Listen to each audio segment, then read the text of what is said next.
Welcome back, owners of fine luxury plastic toy soldiers. Today we're going to take a look at how I did these 5 desert temple style bases.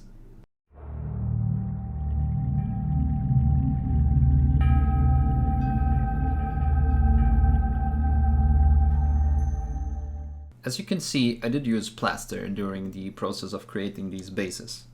Plaster is a material I really enjoy, whether it's for small random stones or fully fledged display bases. I've been using plaster since forever. I just love the fact that you can work with just tiny pieces or pour it into a wooden frame and then cut out a display style base from just one slab, and all the different shapes and textures you can end up with.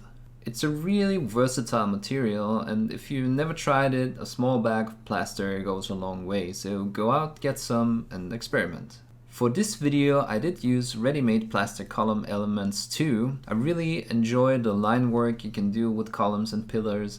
These are quick, rough casts, so I started by cleaning them up a bit with sandpaper. Once I considered them clean enough, I started to add some more sophisticated elements. Basically, I started to build the base of a column using Miliput standard. Miliput refuses to stick properly to the dusty plaster surface, so I applied some superglue and attached the roll of Miliput that way. Next, I'm going to try to achieve the canals typically of these columns.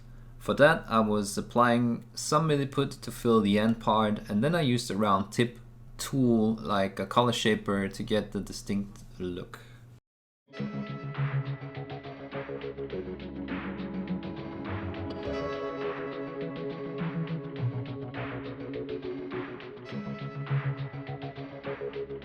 You could also use a steel ball tool here.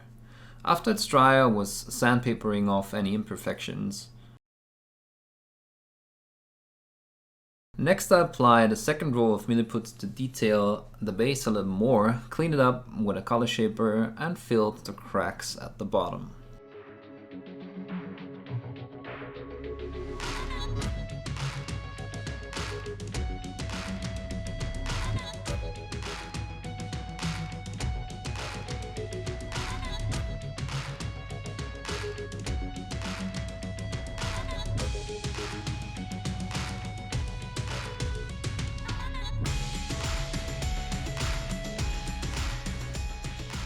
After the Miliput dried, using a folded up rougher grit sandpaper, I started creating some negative space between these two rolls, like this example.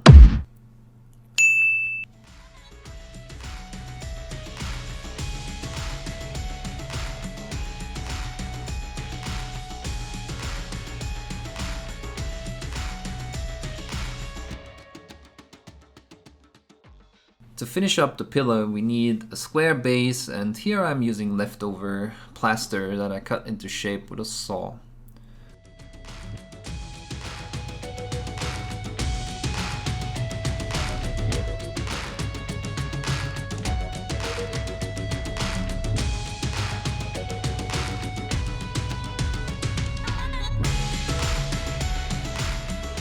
After making sure the measurements were good, I cut off a small piece to fit the scale of the pillar.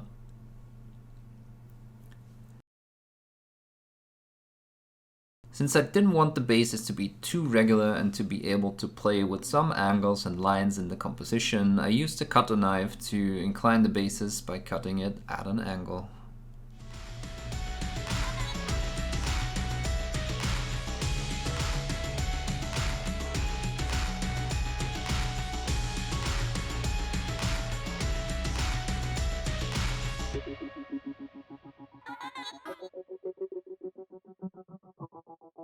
Pinning an element to your base additionally to gluing is always a good idea, just in case, and especially if you are using it for gaming, of course. After making sure the composition works for me and everything was glued in place, I cleaned up the sides with more Miliput, and then I also applied some irregularities and bumps to the plastic base. This will later be important when I do the cracked earth effects, and in general it's a good idea to have some controlled randomness in everything you do. Straight lines and regularities can look boring and become interesting to the eye.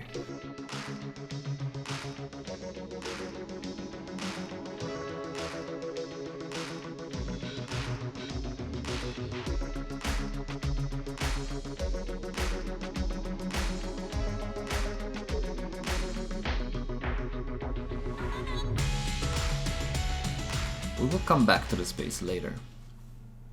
Before we continue this video, just a quick reminder that my Patreon-only Discord is currently open for everyone until November 30th. It's a great place to get feedback by me and our friendly community. Just follow the link below in the description and upload pictures of whatever you're currently working on.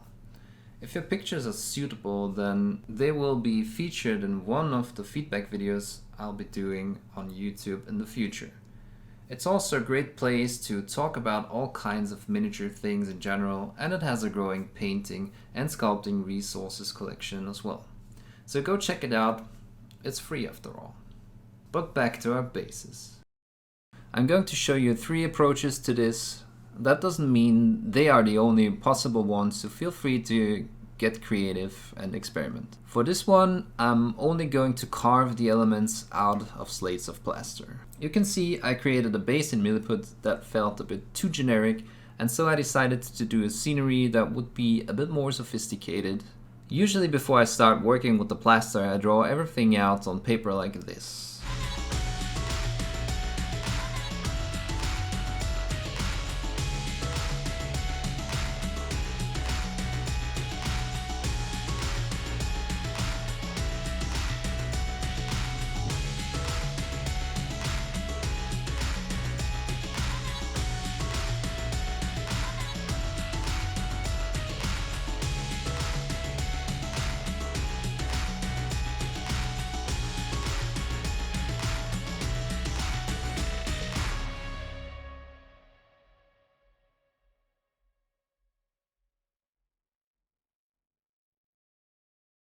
Once I'm happy with the design, I start cutting out plaster parts that fit the size. You could very well just use a thicker slab, but here I thought I would have more control with 2 thinner separate elements. Since the plaster here was still wet, it was easy to work with. If you have not tried it yet, definitely give working with not entirely dry plaster a shot. Less dust and very pleasant to work with.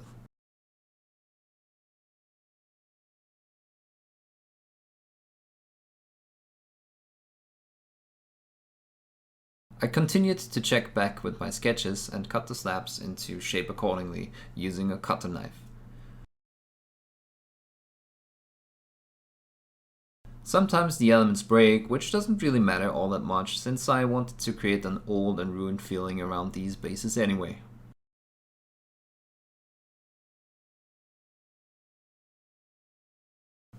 Pinning the slabs to the plastic base helps with stability.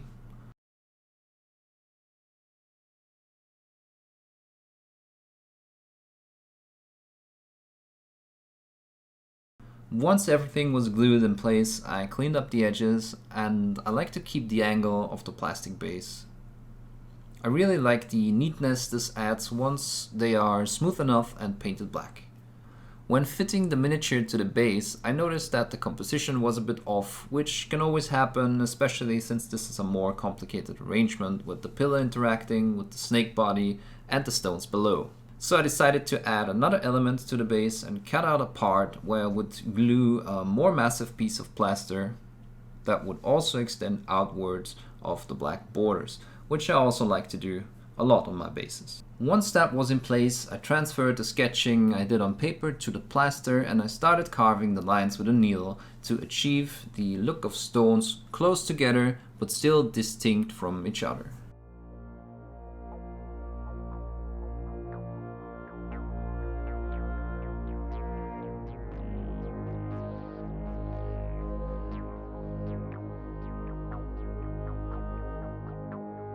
I also started carving in some broken stone elements and cracks. A trick that I keep doing since the time of the Rackham Cry Havoc magazines is carving these cracks in a Y shape like this, which makes for a quick, interesting look, and you can vary this pattern to fit your needs. I kept detailing all the lines with a needle, and I made sure that the elements could be seen as single stones.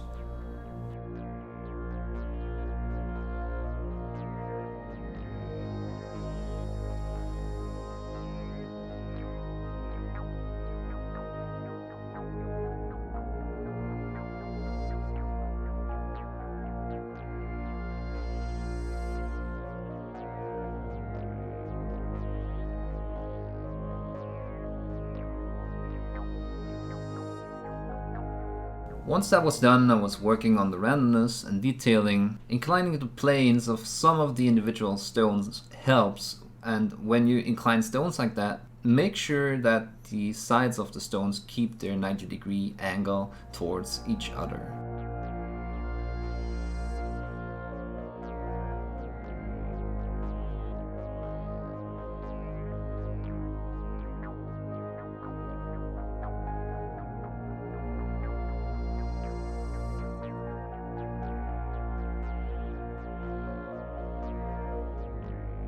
Here I was cutting out one of the smaller elements with a needle and glued it back on with a bit of a distance to the main structure, and I keep dulling down the edges of the stairs to simulate wear.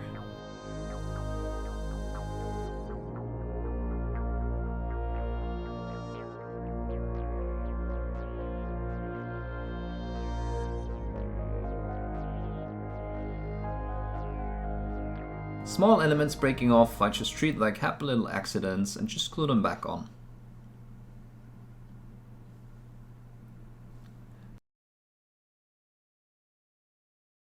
At this point, I'm also switching between the needle, a knife and rougher tools to get some variation in the results.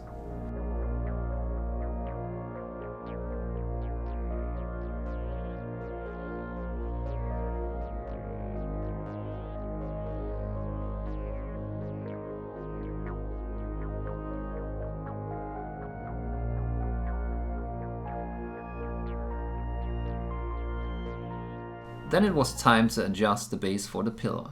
I decided to rough up the area where the pillar had fallen down and created smashed up and broken stone elements to make room for the pillar to rest.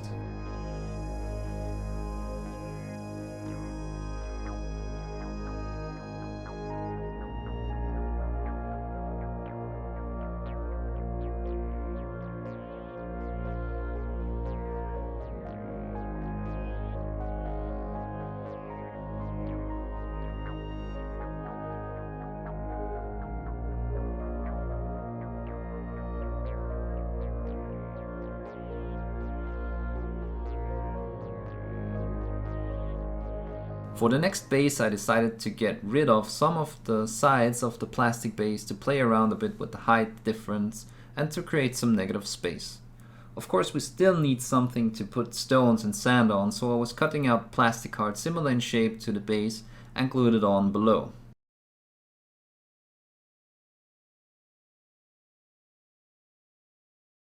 To keep the sides neat, again I cleaned it up with a knife and then with sandpaper.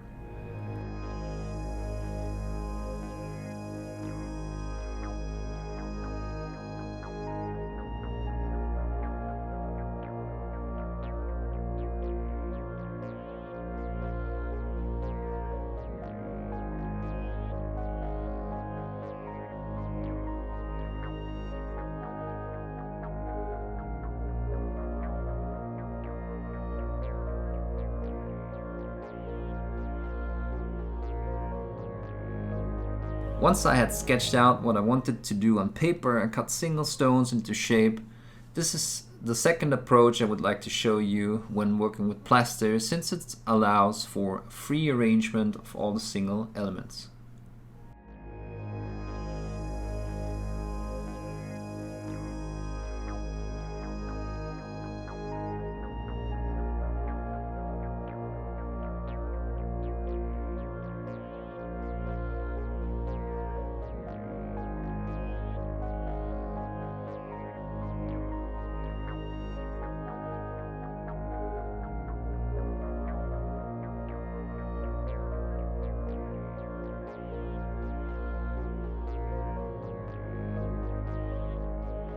Then I got rid of the parts that I wanted to be lower than the plastic base using a cutter and pliers.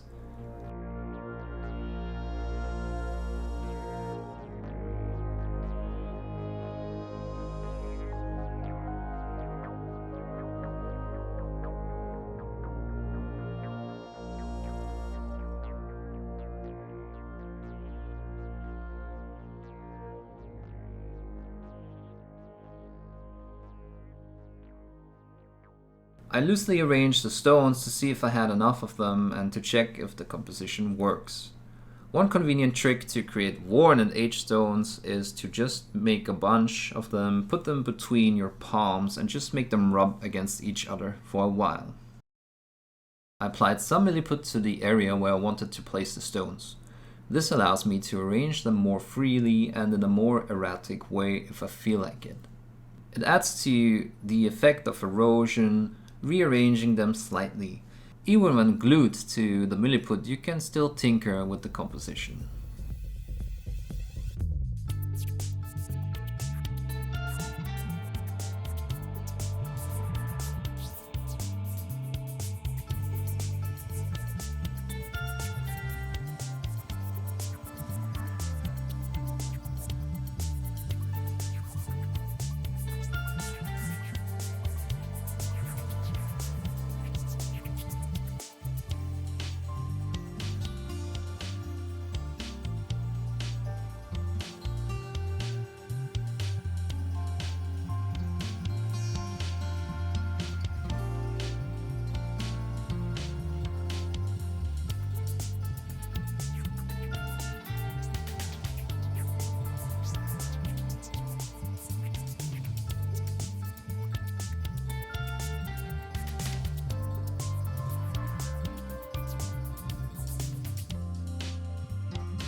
After filling up the rest of the stone structure with a plaster slab cut into shape, I started to clean up the sides again in the usual manner.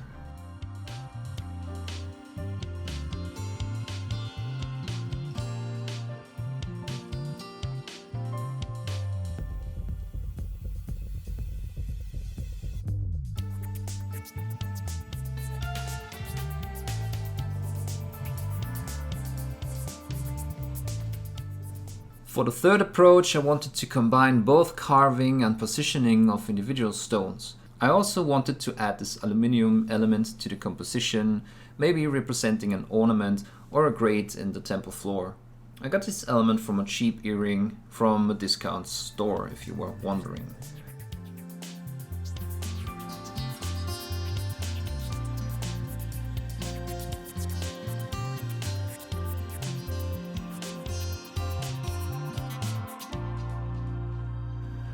After the usual steps, I was sketching the composition I wanted to arrange around the circular element.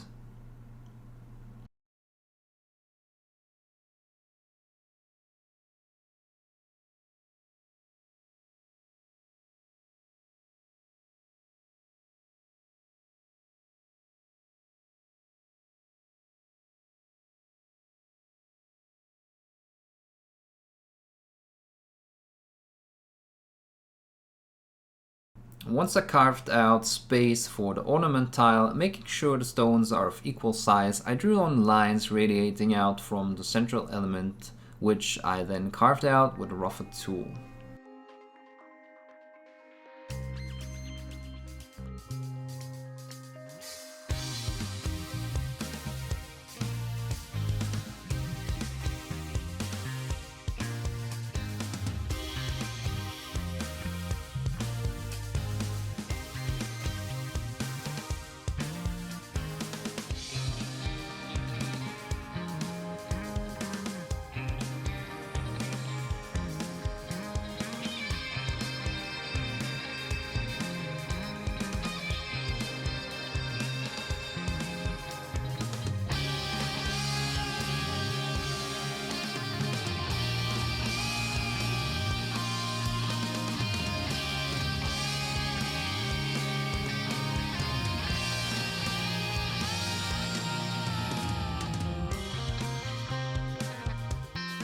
Using my needle, I separated single stones from the slab in order to be able to rearrange them and make the composition more interesting.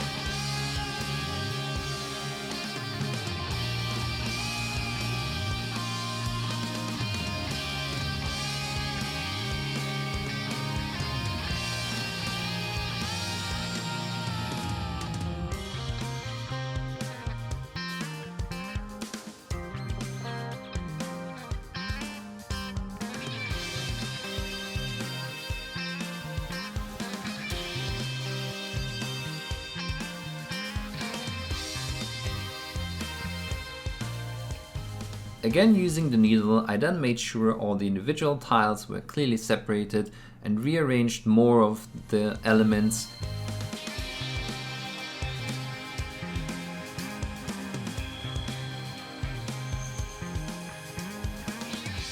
Again, if something breaks, no big deal. I love working with these accidents. Just rearrange them and glue them back on.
Once everything is arranged, this is how I cleaned up the sides of all the bases. Since the plaster is a bit porous, applying a thin layer of Miliput on top that you can later sandpaper smooth works pretty good.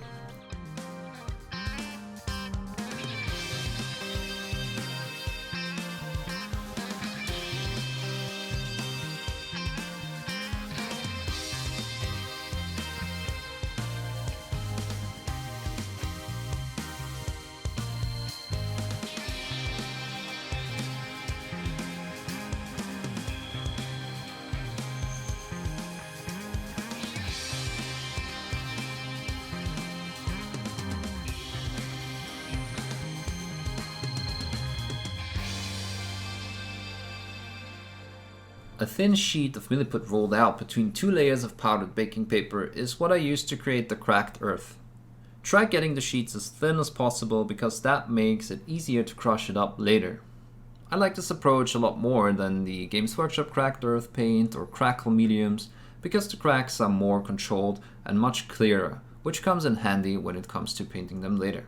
I was cutting out a portion that would cover most of the base. Not having too much overhang helps later when it comes to breaking the Miliput.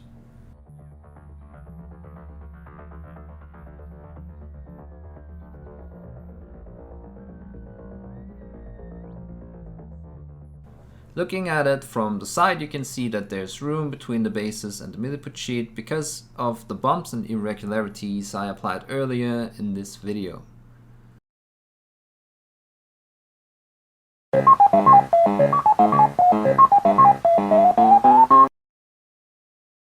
This also works with super glue if you want quicker results, but using PVA glue gives me more time to arrange and work with the broken parts.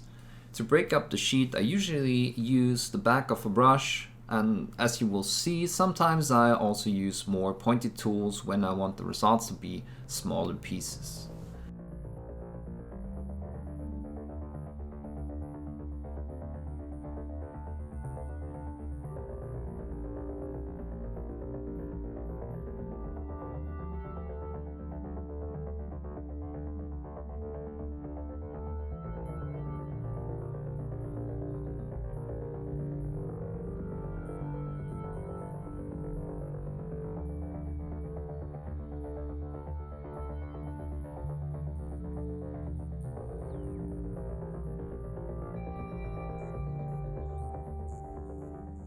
Once everything is placed and the glue is dry, I clean up the sides by cutting off overhang and sandpapering it smooth. I've not actually filmed that, but you get the idea.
The Games Workshop skull box is a good investment if you want to add more detail.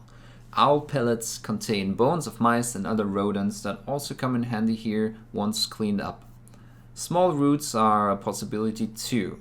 Anything that adds a bit of extra detail and maybe tells a bit of a story. For the last step I used gravel and sand fixer to fill up the cracks between the stones and the borders between elements, representing dust and sand collecting there. I just sprinkled on fine earth from my dirt box and using a dropper biped I let the earth soak and fixer.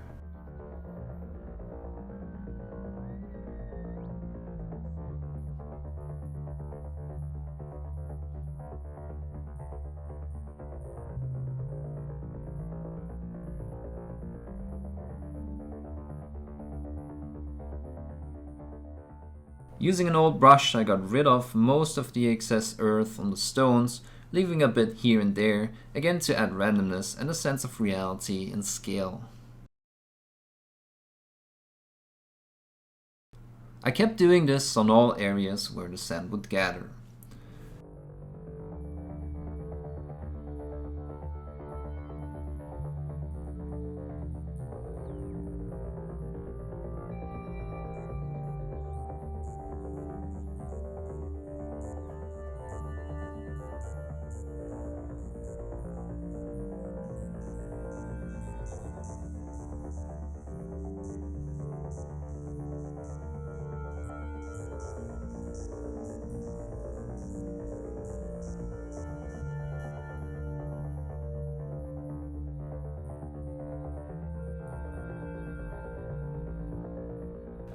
Adding a few larger elements in some places and then covering them with finely grained earth was the last step I did on these bases.